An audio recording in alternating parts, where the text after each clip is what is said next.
today we are gonna talk about 5 of the best food that you can include in your diet if you have high blood pressure.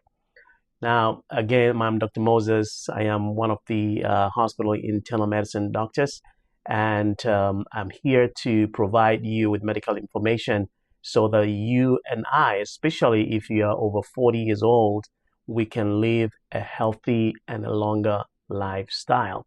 Now, if you've not subscribed to our channel, please do, and also share this channel so that you can come back here every week for medical tips on how you and I can live very healthy.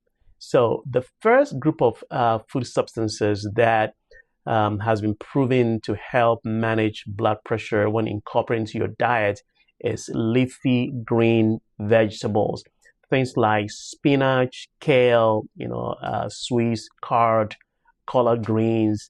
These food substances are very, very rich in potassium, which help balance the sodium that is in your body and supports your blood pressure. So if you aim at eating, let's say 3 times a week, you make sure that incorporate this into the food you eat. That will go a long way to support your cardiovascular health. The second group of food substances that we recommend will be berries. So we're looking at blueberries, strawberries, and again, these substances contain a compound called anthocyanins, and these anthocyanins have been associated with cardiovascular health. So if you get the berries in the fresh form, especially during the summertime, you can get it very fresh. That is the best way. Now, if you can get it fresh and you get a frozen ones, that's better than nothing. Okay. The third group of food substances is fish, fatty fish. Fatty fish like salmon, sardines, mackerel, trout. These provide omega-3 fatty acid, which supports your heart health.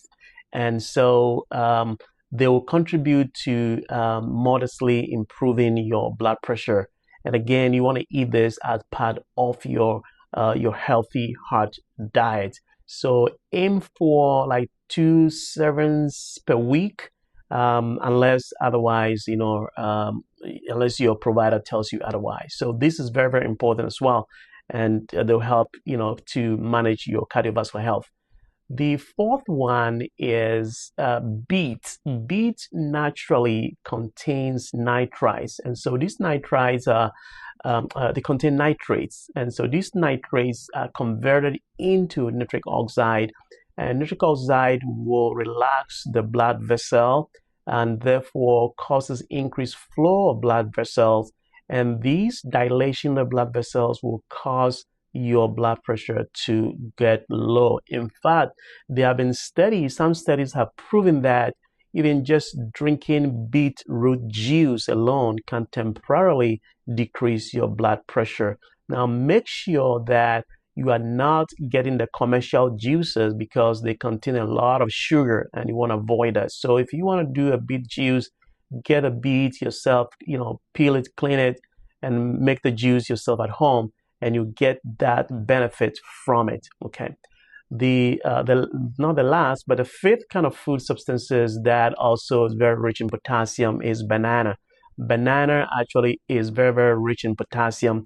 And so when you consume any food that is rich in potassium, it regulates the sodium level, and that is how your blood pressure is reduced. Again, of course, you can't eat a lot of banana because you get full very quickly. And so what you want to do is that you want to do a smoothie with banana and some berries, together. And maybe if you can add, something like beetroot to it, that's fine. But just do some kind of a smoothie and drink it. You get enough of the potassium in it.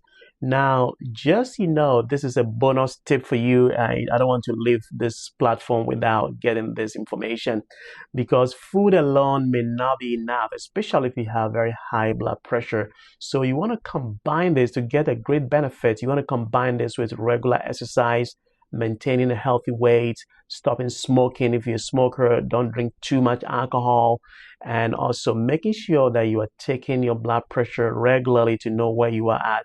And also, if you're taking blood pressure medication, do not stop them abruptly, because there is a common myth which I hear all the time from the clinic. My patient asks me, "Hey, Dr. Moses, can I stop my blood pressure medication because I'm eating these foods?"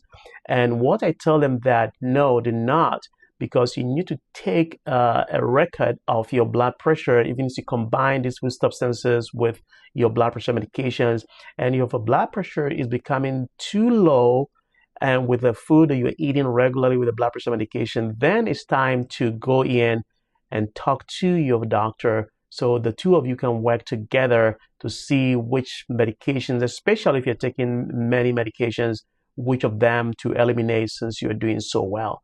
So that in a nutshell is how these food substances combined can help lower your blood pressure.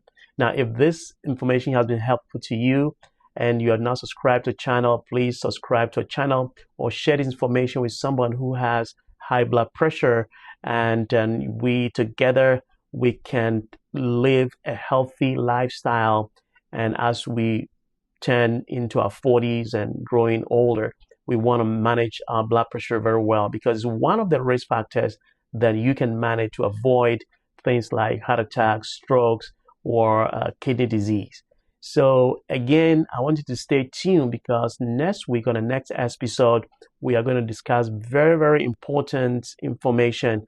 What time of the day should you take your blood pressure medication? Morning, evening, afternoon? Stay tuned and come back here next week. Until then, I'll see you, and take care of yourself.